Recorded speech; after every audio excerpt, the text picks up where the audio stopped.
juggling ball. For this game, you need good memory, coordination and cooperation.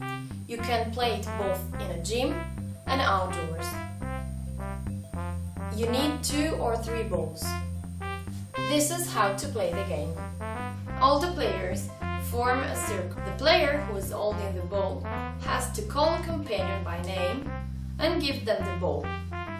The one who received the ball has to do exactly the same. When all the players has received the ball once, the game gets harder because another ball is added. If the circle is big, you can even add a 3rd ball.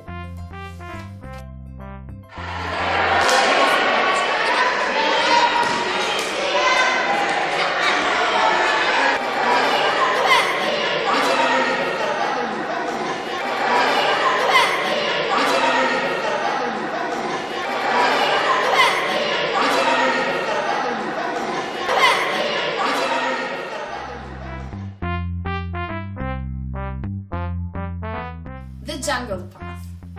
In this game, cooperation, auditive perception and sense of direction are required. This is how to play the game. The group of players forms 2 lines that must be as curvy as the banks of a river. 2 blindfolded players have to cross the 2 lines by finding the bearings just with the jungle sounds produced by the companions.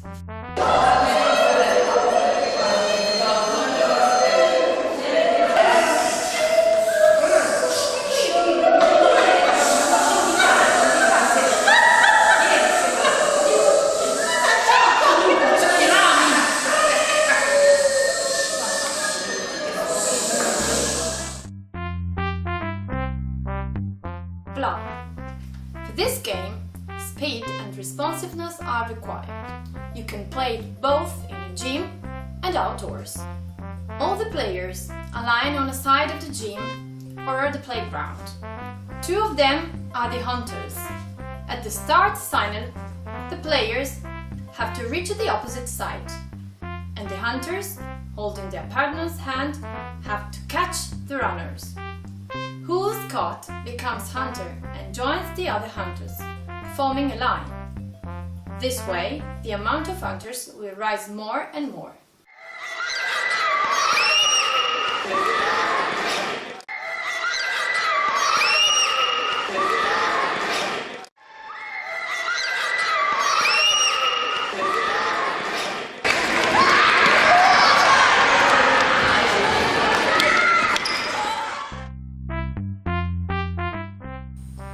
Lodgers.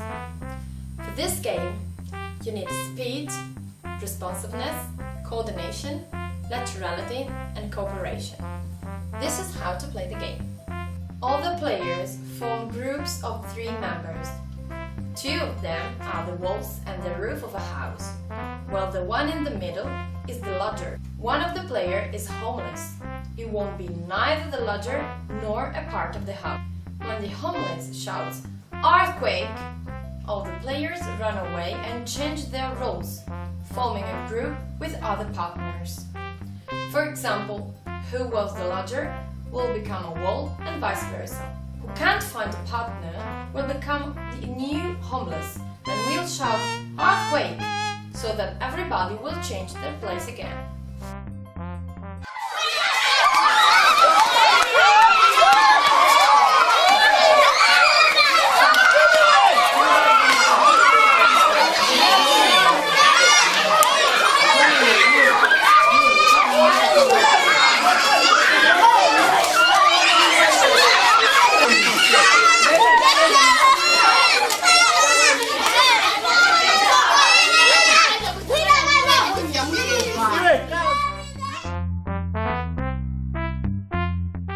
Dragon Tail Hunt.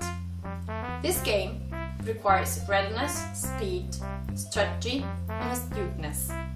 You can play the game both in a gym and outdoors. You need a scarf for each group of players. The players align in a row, one behind the other, in groups of 8 players. This is how to play the game.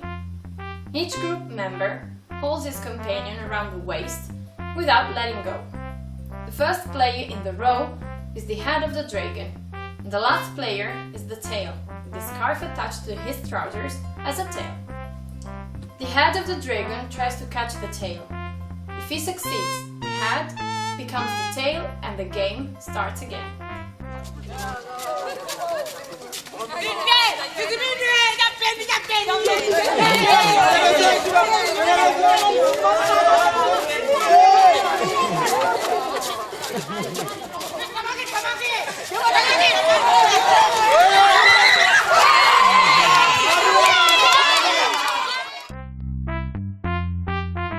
Cat Snap and the Supportive Mice.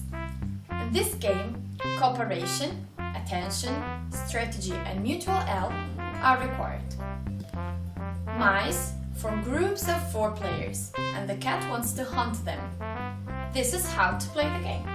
The groups, while moving, count loudly to 10 and the cat can't grab them until they stop counting. When they're finished, they have to spread and form new groups.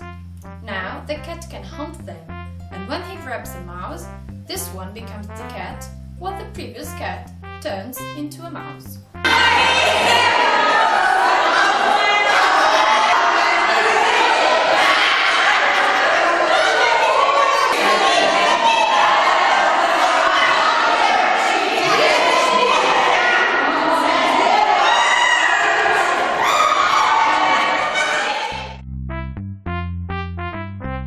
Mash and Gore. This game requires speed, strategy, readiness, and spatial awareness. You can play it both in the gym or outdoors. This is how to play it.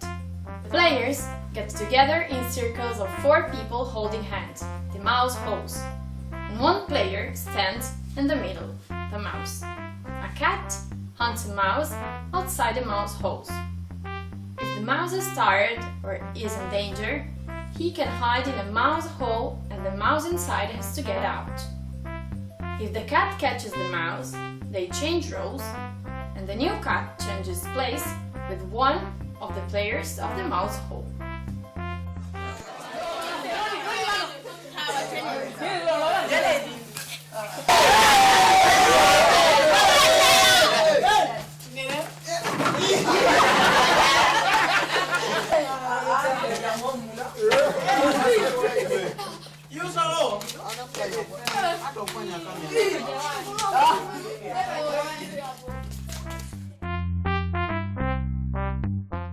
And crocodiles.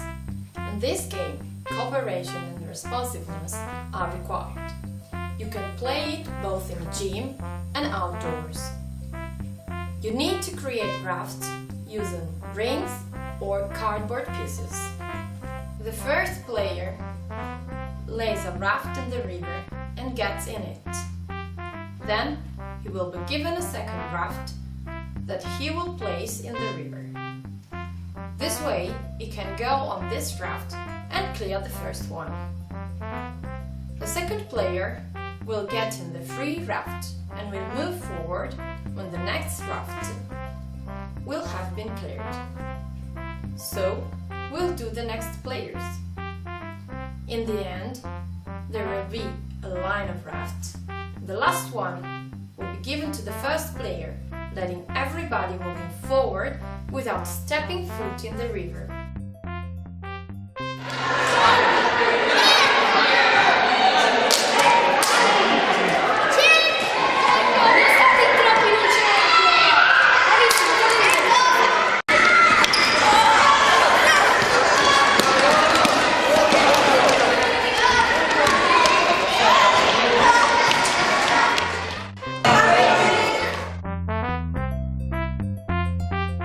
The Endless Train. In this game, speed, attention and responsiveness are required.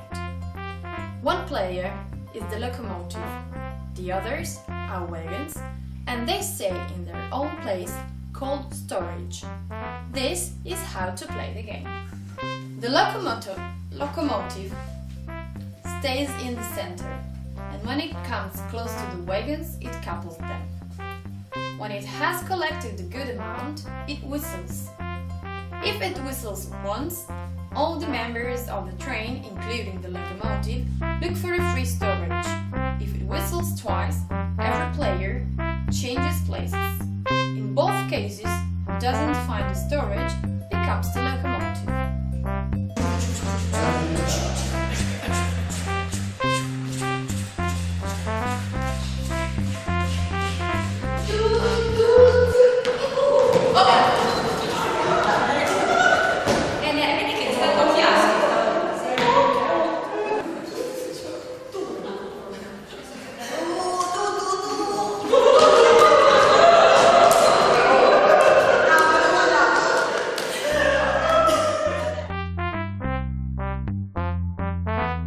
Penguins and shark.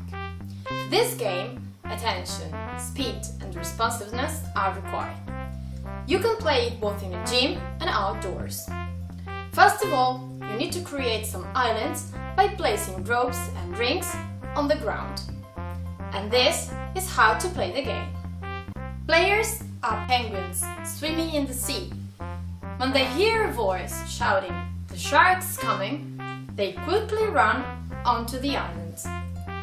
When the risk is over, the penguins can freely swim again. While they're swimming, the teacher or educator removes an island and shouts again, "The shark's coming!" There will progressively be less and less islands, so that the penguins will have to get closer and closer to each other, not to exclude any other player from their rescue island.